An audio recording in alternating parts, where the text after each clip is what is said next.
Om Gam Ganapatye Namaha. Kaliyuga Kalpataru. Appendix. Glories after entering the Brindavana. Sri Suyamindra Tirtharu, the master architect of Mantralaya. On the Vaishaka Shukla Panchami, day of the Srimukha year in Shalivana Shaka 1855, that is 1933 CE, Pujya Sri Suyamindra Tirtharu ascended the throne of the Srimadacharya Mahasamsthana. He reigned until the Shalivana Shaka 1889 year, Pushya Shukla Dvitiya, serving gloriously for 33 years. To truly understand the greatness of Sri Guru Sarvabhauma's glory, compassion, devotion, love for his disciples, and commitment to the welfare of the world, and unwavering devotion to Sri Hari Vayu, one must reflect upon the life of Sri Suyamindra Tirtharu. Throughout his life, the qualities mentioned above, so deeply associated with Sri Rayaru, were interwoven with Sri Suyamindra Tirtharu very being and made manifest to the world. It seems that Sri Rayaru had resolved that the unbroken, inexhaustible, and immortal treasury of spiritual merit and blessings earned through ceaseless services to Sri Rama should begin to flow abundantly to devotees, specifically during Sri Suyamindra Tirtharu's time. Thus began a divine series of events showcasing Sri Rayaru's magnificence, boundless affection for devotees, and grace. He revealed miracles never seen before during Sri Suyamindra Tirtharu's tenure and uplifted millions of poor, oppressed, and unlettered devotees. Sri Raja Venugopalacharya, later Sri Sukrindra Tirtharu, who received a divine son by the boon of Sri Rayaru for this very great mission, began training his son from childhood for that noble purpose. Later, Sri Sushilendra Tirtharu inspired him with fervent devotion to Sri Rayaru and personally provided him with a complete education, making him a dedicated, one-pointed devotee of Sri Rayaru. Sri Survatendra Tirtharu watered that plant of devotion, allowing it to grow and blossom in many ways. Thus, nurtured by the grace of three great munis, Sri Suyamindra Tirtharu, forged in the crucible of Guru Bhakti, emerged as refined gold, radiantly brilliant.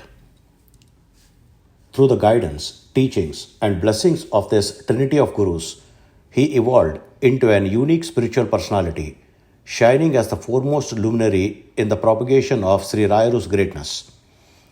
He brought the essence of Shastras into life and practice, becoming a torchbearer of both Sri Rayaru's lineages, a distinguished Guru, and one respected by all. The Guru Bhakti Kalpavruksha, that is wish-fulfilling tree of devotion to the Guru, which was planted, nurtured, and made to bloom by this trio of saints, bore abundant fruit through the unparalleled service and penance of Sri Suyamindra Tirtharu. Today, the people of the world taste its sweetness and find joy in it, something that is known and experienced by all. Sri Prahalada Maharaja's incarnation as Sri Rayaru is described as one whose soul was seized by the planet Krishna, that is, Krishna Grahita Atma. In the same way, Sri Suyamindra Tirtharu was a soul completely possessed by Sri Raghavendra Swamigalu, that is, Raghavendra Grahita Atma.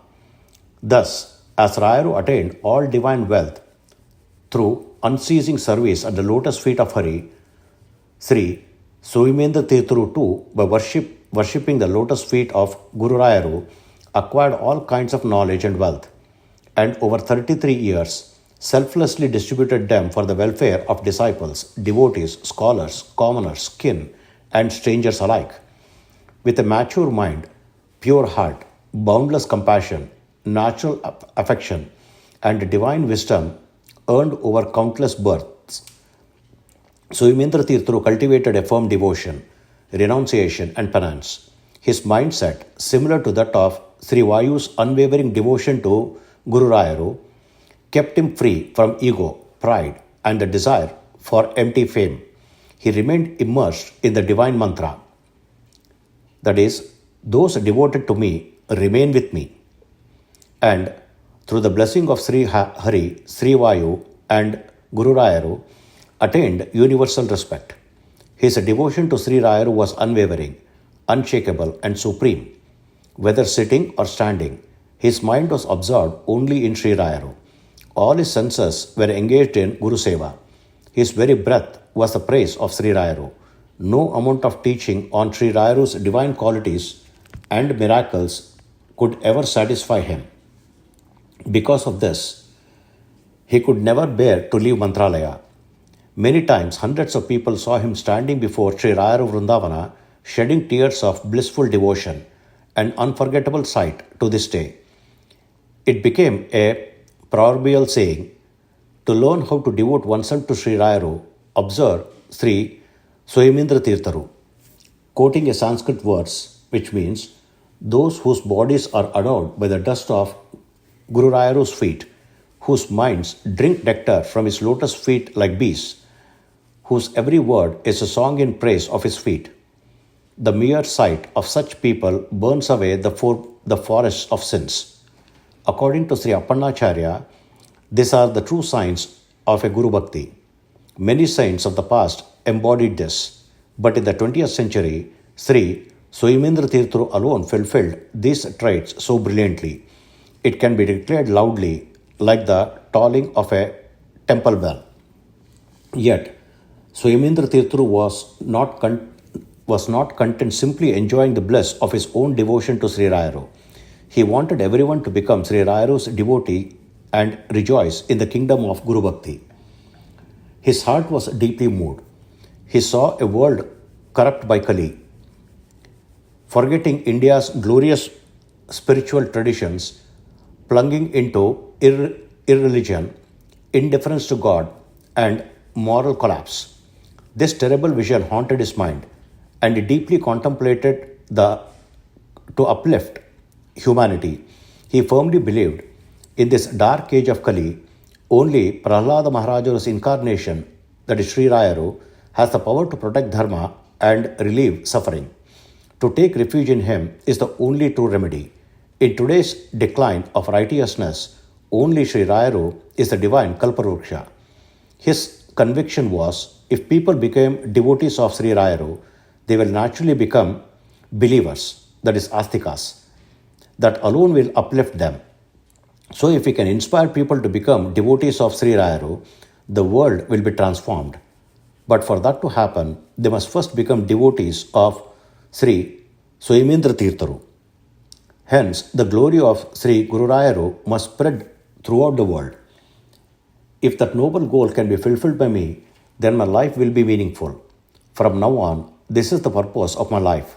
Thus resolved Sri Suyamindra Tirtharu, and so it began his great penance at Mantralaya, casting away all desires for selfish gain, fame, and recognition. He immersed himself solely in the service of Sri Rayaru and the spread of his glory. Mantralaya, already a Siddhakshetra, that is place of fulfilled wishes, became, by Sri Rayaru's presence, a kshetra of divine grace and wish fulfillment, a pilgrimage center. Due to Sri Suyamindra Tirtharu's penance and service, Guru Rayaru became so pleased that he fulfilled all his noble intentions and turned Mantralaya into a true temple of devotion. Mantralaya became a heaven on earth. Its trees became Kalparuksha. Animals and birds became Kamadhenu cows. The river Tunga began the divine Ganga.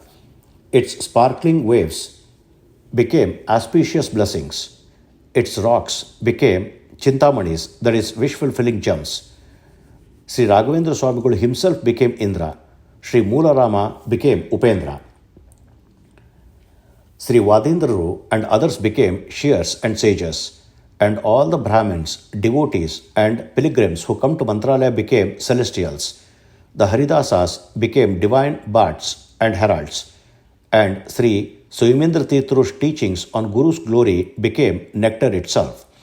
Thus, through the continuous seva and penance of Sri Suyamindra Tirtharu, It was as if the divine heavens descended to the earth. Every day, new festival would arise. Every day, new miracles would occur. Every day, new divine happenings would manifest. The prophecy of the realized sages came true every single day. For about 25 uninterrupted years, Sri Suyamindra Tirtharu personally served Sri Guru Rayaru with his own hands, engaged in deep penance and continuous prayers for the welfare and upliftment of the world. As a result, his incarnational mission was fulfilled. Mantralaya transformed into a great pilgrimage center, attracting hundreds of thousands of people. Daily, thousands came, surrendering themselves to Sri Rayaru and engaging in his service. The number of visitors far exceeded expectations.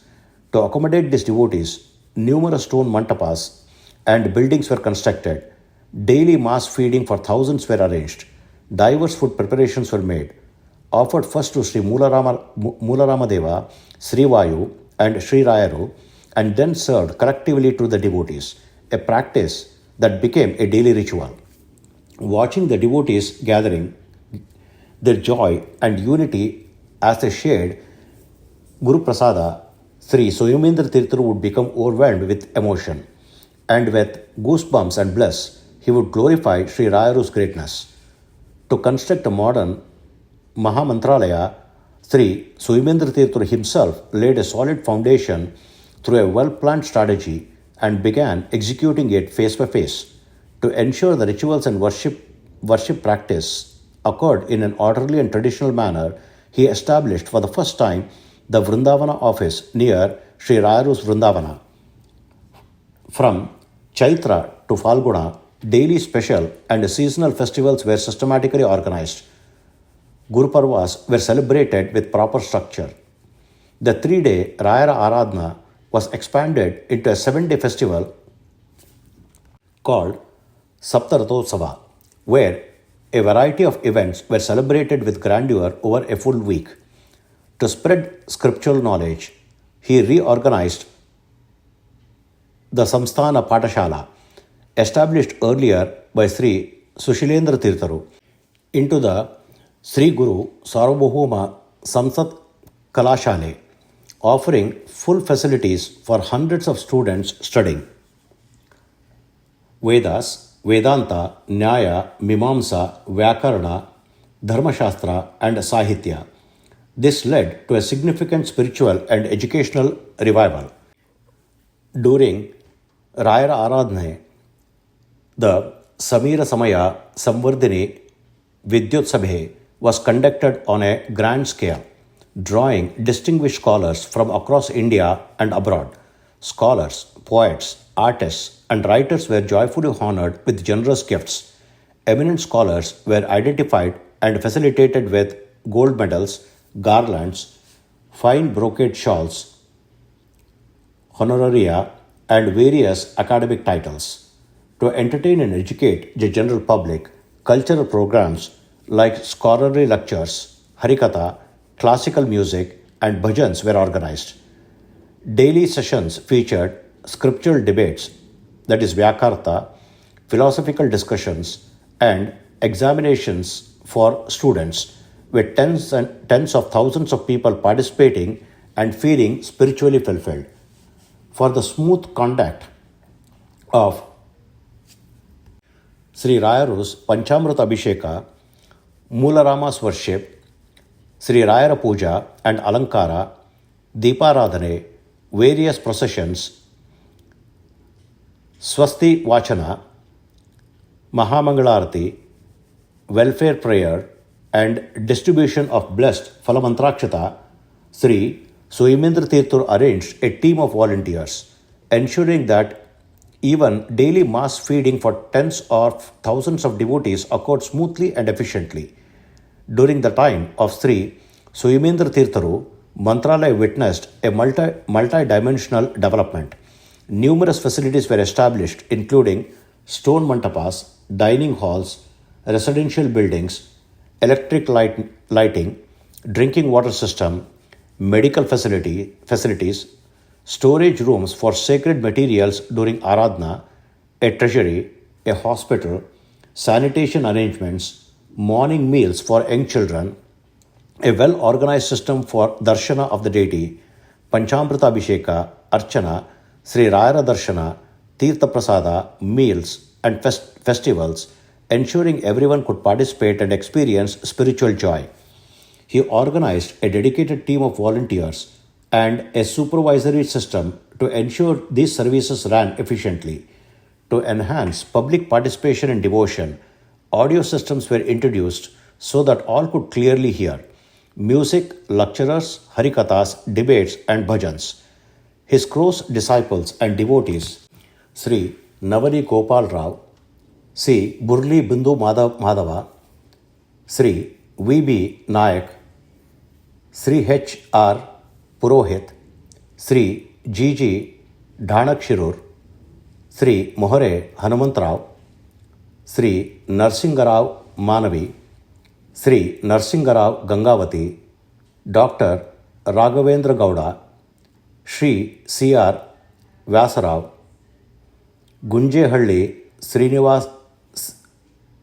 Vasudevacharya, Master Sri Krishnamurti Rao, and others established with his guidance several voluntary organizations such as Mantralaya Yatrika Sangha, that is Pilgrims Association, Guru Seva Samiti, and Mantralaya Volunteers Association. These groups managed programs with great discipline and care, enabling tens of thousands of participants to engage in every event and receive Sri Rayaru's blessings. Sri Suyamindra Tirtharu also constructed a beautiful temple of Sri Mantralayambika, the family deity of Prahlada Rajaru, offering daily puja aradhana with special celebrations on Fridays and Tuesdays. For daily worship, arrangements included Kshirabhisheka, that is milk abhisheka, Panchamrita Abhisheka, Kunkumarchane, flower offerings, and more. Every evening, Sri Suyamindra Tirtharu personally performed the Deeparadhane to the goddess before offering it to Sri Rayaru. This practice established the tradition wherein devotees first offer service to Amma, the goddess, before approaching Sri Rayaru, a custom that continues today, with thousands receiving fulfillment through her worship. He adored Sri Rayaru's original Brindavana with golden canopies, silver dhotis, golden armor for the Utsavarayaru, that is festival deity, golden crown, earrings, hands and feet, and a Navaratna studded crown named Sri Guru Sarabhoma Mudi. A silver chariot was also constructed at great cost for Sri Rayaru's festival processions, along with a silver throne, that is Pita, ornate backdrops, that is Prabhavali, large umbrellas, that is Chhatra, chamaras, silver staffs, and various festival vehicles. His mission to propagate scriptural education succeeded as well. Through the Guru Sarvabhauma's Samsthana Kalashale, many students studied various shastras, later appearing for and passing prestigious exams such as the Shiromani examinations from Madras University and Vivad exams in various disciplines at Mysore with top honors. Thus, a continuous dissemination of spiritual wisdom began to flourish. Through all this, Mantralaya became a magnet for global devotees. Today, not just in India, but around the world, Sri Rayaru's glory is proclaimed and millions serve him and receive fulfillment.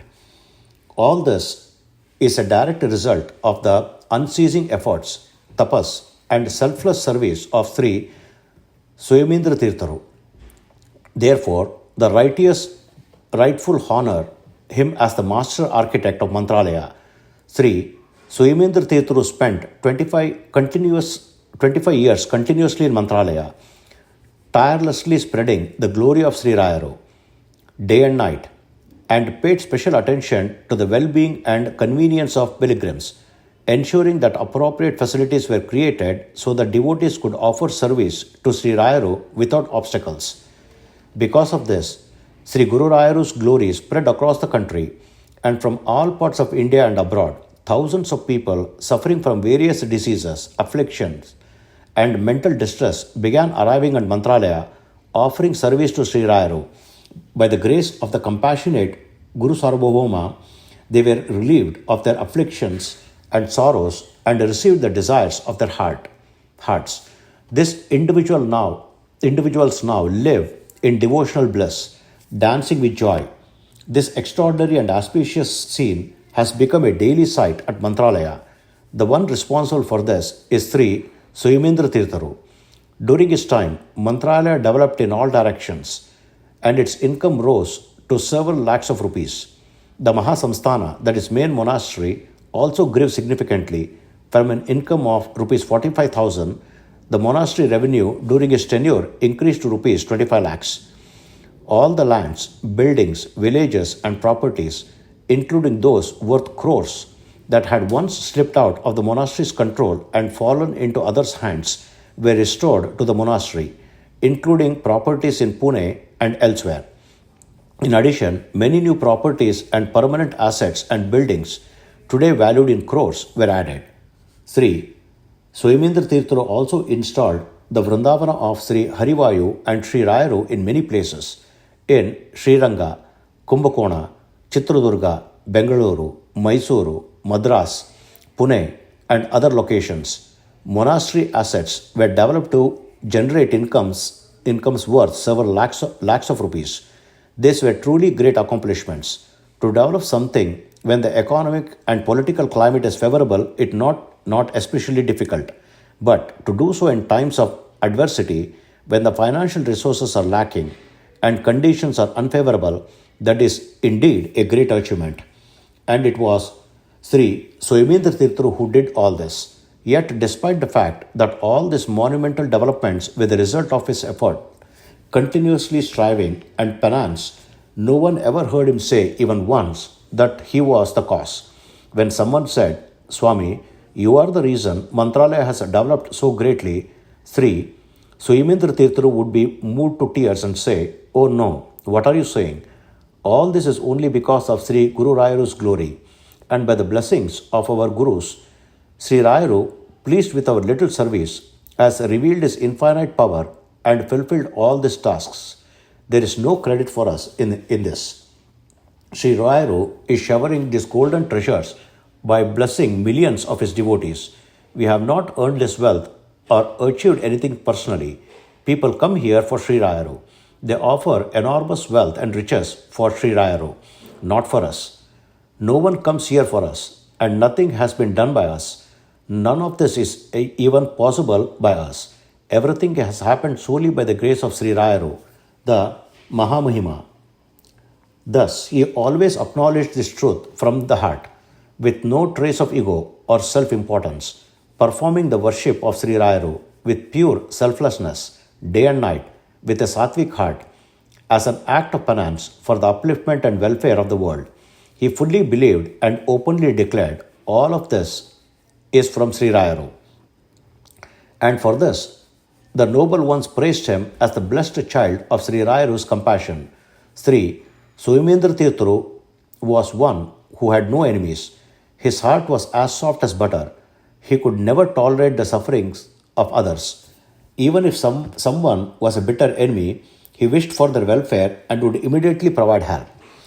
Regardless of how much someone had betrayed him, if they came and offered salutations, he would forget everything from the past, speak with love, bless them, and send them off.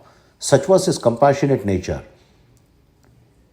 He would ever pray to Sri Rayaru for their well-being. This humane quality must surely be a divine inheritance, a treasure bestowed from birth by the grace of Sri Rayaru, who was himself the incarnation of Prahalada. It is not our intention here to fully describe Sri Suyamindra Tirtharu's life, his behavior, multifaceted personality, and an extraordinary character. For that, we hope to create a separate book. Our purpose here is to simplify, to describe the great deeds he undertook, which, due to his role as the propagator of Sri Rayaru's greatness, impacted millions and elevated Mantralaya into a unique global spiritual center. This message is being shared for the benefit of modern youth and devotees who may not know these facts. And since these accounts highlight Sri Rayaru's glory, we are presenting them here. Sri Suyamindra Tirtharu governed the Mahapita of Sri Madhvacharya for 33 years with wisdom, becoming a model pontiff, filled with knowledge, renunciation, and devotion, praised by all, learned and unlearned alike. The reason for this was his noble qualities like gentleness, the full blessings of his Guru, Sri Suyamindra Tirtharu, and his sattvic devotion to Sri Hari, Vayu, and Guru Rayaru. Another great service he rendered to the Madhva community was this. When his health began to decline, he appointed his successor so that the worship of Sri Murarama would not be hindered. Even those close disciples and associates requested him not to do so at that time.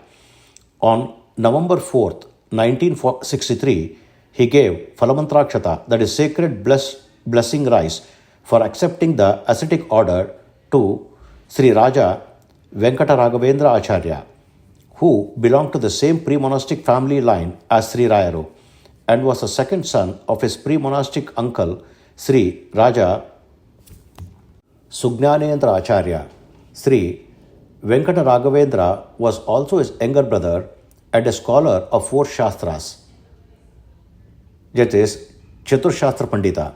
The next day, on November 5th, 1963, Sri Suyamindra Tirtharu received Pada Puja and formally initiated him into the renounced order, giving him Mantra Muddadharana, Guru Upadesha, and Mahamantra instructions, and installed him in the Vedanta empire and spiritual throne of Madhvacharya as Sri Suyamindra Tirtharu, Sri Padangalavaru. He blessed him with a joyful heart, gave him instructions to complete the project already planned, and sent him promptly to Mantralaya. Today, we can clearly see the results of the grace Sri Suyamindra Tirtharu confirmed upon Sri Suyamindra Tirtharu on that day. Feeling that he had fulfilled his duties towards the Mahasamsthana of Sri Guru Rayaru, Sri Suyamindra Tirtharu retired peacefully into the final contemplative practice, Amushtika Sadhana. While in Bengaluru, he continued to teach the greatness of the Guru, engaged in japa and tapas, and nurtured the people of Bengaluru with his presence.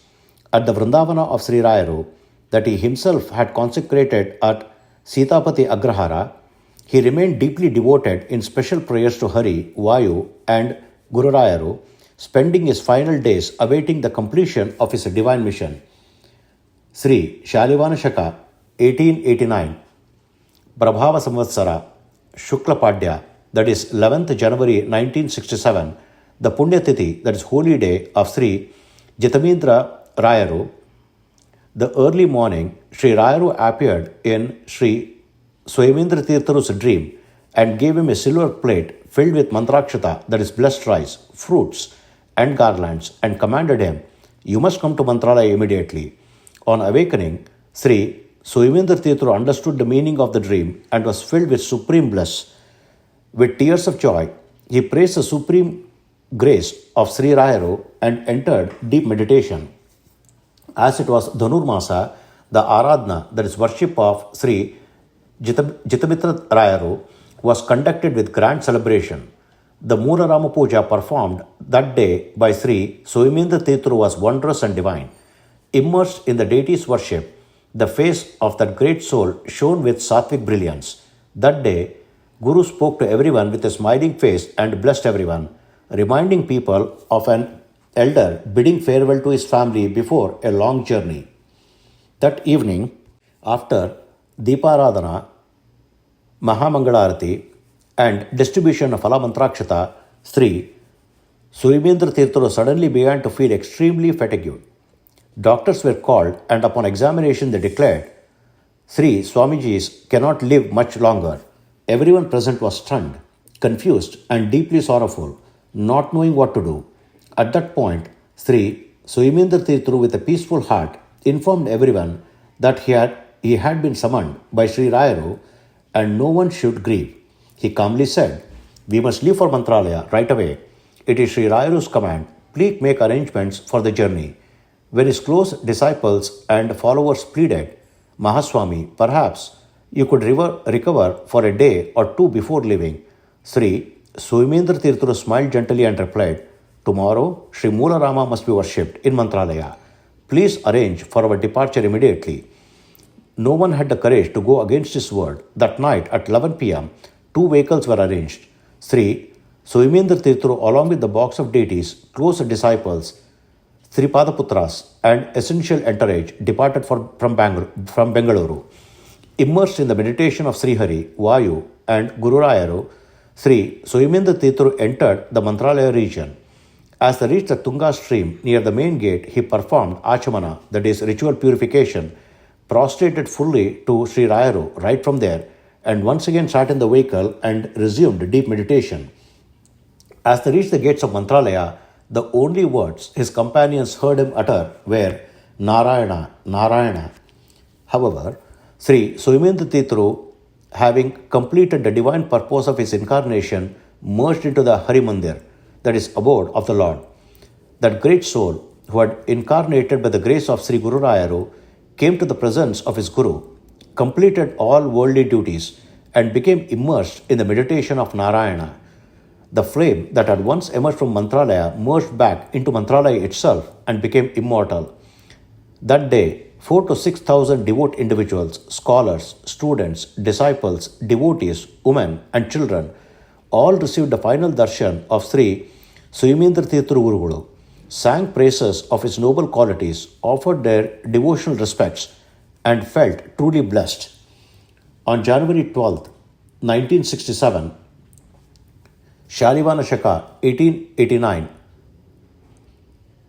Prabhava Samvatsara, Pushya Shukla Dvitiya, Pujya Sri Suyamindra Tirtharu Sripadangalavaru, the Varakumara, that is, successor disciple of Sri Suyamindra Tirtharu, performed the Brindavana consecration ceremony and the Mahasamaradhana with great devotion and grandeur.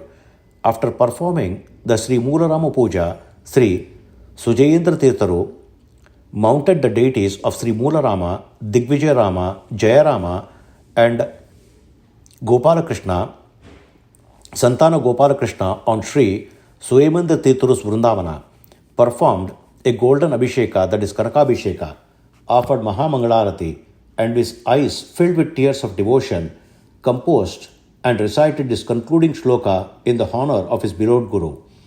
I worship Sri Suyamindra Tirtharu, the shining drop of the sacred Sukatirtha tradition, the devoted servant in the lineage of Sudhindra's disciples, one who was ever immersed in the divine fragrance of nectar, wisdom, and devotion.